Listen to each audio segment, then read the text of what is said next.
Hi friends, ఈరోజు morning routine ఎలా ఉందో చూసేద్దాం పదండి. ఈరోజు మార్నింగ్ మా ఆయన లేవగానే ఈరోజు నేను వెజిటేబుల్ కట్ చేస్తాను నాకు సర్ప్రైజ్ ఇచ్చారు. సర్లే మనం చేయడమే అలా అనడమే ఒక అదృష్టంగా ఫీల్ అవుతాను నేను ఎప్పుడైనా. సో తను ఏంటంటే కిచెన్లోకి వెళ్ళి ఏం చేస్తావంటే బీరకాయ పప్పు చేస్తా అని చెప్పాను. సరే అని కిచెన్లోకి వెళ్ళి బీరకాయ కట్ చేశారు. 5 సెకండ్లోనే వచ్చేసారు. ఏంటంటే వచ్చారు అంటే బీరకాయ చేదుంది అన్నారు. సరే అని నేను కూడా వెళ్ళి చూశాను. చేదే అనిపించింది. నా దగ్గర టిప్ ఉంది కదా అండి. కీరా దోస కానీ, బీరకాయ కానీ మనకు చేదనిపిస్తే పైన పీల్ తీసాక కార్నర్‌కి, అటు కార్నర్‌కి, ఇటు కార్నర్‌కి కట్ చేసేసి కింద కొంచెం ప్లేట్‌లో రాకండి. ఆ తర్వాత మళ్ళీ కార్నర్స్ కట్ చేసి చాకు విత్ బీరకాయలు, కీరా దోస ఏదైనా కడగండి. ఆ తర్వాత నార్మల్ నార్మల్ టేస్ట్‌కి వస్తదండి. ఎందుకంటే కార్నర్స్‌కి ఎక్కువ చేదుగా అనిపిస్తది. అండ్ ఇదొక టిప్ అయిపోయింది కానీ సెకండ్ టిప్ వచ్చేసి మనకి చిన్నపిల్లలు ఉన్నా కానీ సెన్సిటివ్ స్కిన్ ఉన్న వాళ్ళు కానీ ఏంటంటే వాళ్ళకి కారం అంటద్దు పిల్లలు ఉన్న వాళ్ళకి కానీ సడన్గా కారం అంటితే వాళ్ళు ఏడుస్తారు అనేసి లేకపోతే సెన్సిటివ్ స్కిన్ ఉన్న వాళ్ళకి మండుతుందని చాలా హర్ట్ అవుతూ ఉంటారు. సో అలాంటి టైంలో ఏం చేద్దామంటే మన సీజర్‌ని యూజ్ చేయండి. సీజర్‌ని యూజ్ చేయడం వల్ల మనకి కారం అనేది చేతులకు అంటదు. మా బాబు అయితే మార్నింగ్ లేవగానే నా దగ్గరికి వస్తారంట. తనకి కొంచెం ప్యాంపర్ చేయాలి. సో అందు గురించని ఇలా రౌండ్‌గా కట్ చేసుకుంటాను. కొన్నింటికి మాత్రమే అన్నింటికి కాదు. సో ఆ తర్వాత ఆనియన్స్ కూడా కట్ చేశాను. ఆనియన్స్ కట్ చేసినప్పుడు నాకు ఎక్కువ ఐస్ నుండి వాటర్ వస్తాయండి. ఇప్పుడు చాలా పవర్‌ఫుల్ ఉంటున్నాయి ఆనియన్స్ కూడా. సో అలాంటప్పుడు ఏం చేయాలంటే ఆనియన్‌ని కట్ చేయగానే మనం నాలుక మాత్రం బయట పెట్టాలండి. ఎందుకంటే ఐస్ నుండి వాటర్ రావు.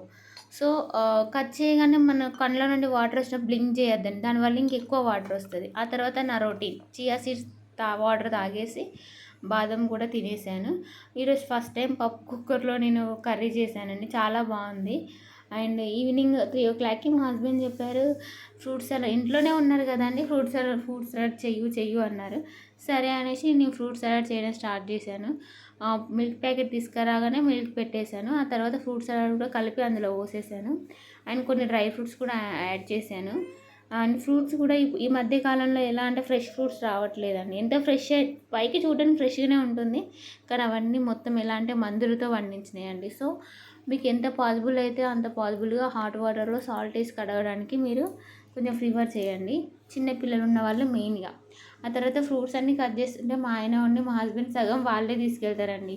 ఎందుకంటే ఎవరికైనా కట్ చేసుకోవడం చాలా బద్ధకంగా అనిపిస్తుంది. సో వాళ్ళే తీసుకెళ్తున్నారు. సర్లే తిననివ్వలేండి అని ఊరుకున్నాను.